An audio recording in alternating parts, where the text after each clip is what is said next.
आपण पाहताय प्राध्यापक डॉक्टर मच्छिंद्र सत्य यांचे लोकसंवाद न्यूज. सत्य जे तुमच्या समोर. राजधानी दिल्लीमध्ये कॉक्रोच जनता पार्टीकडून पुकारण्यात आलेल्या चलो संसद आंदोलन चिरडण्याचा प्रयत्न दिल्ली पोलिसांकडून झाल्याने आंदोलक सैरभैर झाले.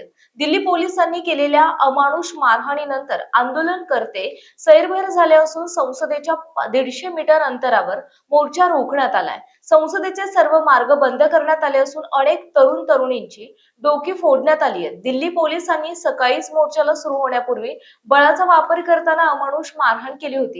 त्यानंतर आंदोलकांना करंट सुद्धा दिल्याचा गंभीर आरोप करण्यात येतोय. अनेक आंदोलकांनी बॅरिकेड्सना हात लावल्यानंतर करंट बसल्याचा गंभीर आरोप केला. या संदर्भात काही पत्रकारांनी पोलिसांना विचारलं असता पोलिसांनी त्यावरती कोणतंही उत्तर न देता बाजूला व्हा अशा पद्धतीने उत्तर दिली.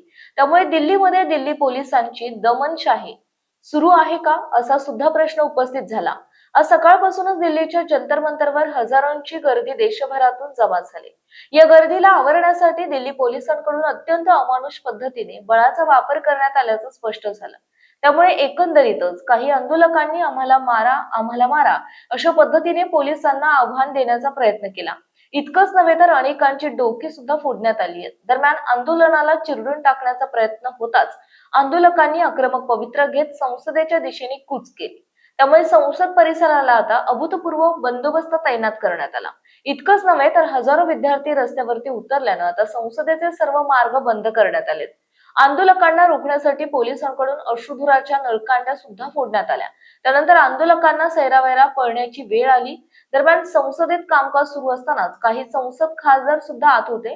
दरम्यान तत्पूर्वी आंदोलकांनी राजीव चौक आणि मंडी हाऊस येथील मेट्रो स्टेशन मध्ये सुद्धा घेराव घालत त्या ठिकाणी सुद्धा मोठ्या प्रमाणात गर्दी केली. सकाळी 10 वाजेपासून लोकांनी संसदेच्या दिशेने कूच करण्याचा प्रयत्न केला होता. मात्र पोलिसांनी अत्यंत बळाचा वापर करत आंदोलन मोडीत काढण्याचा प्रयत्न सकाळपासूनच केल्यामुळे आंदोलक सैरभैर झाल्याचं दिसून आलं.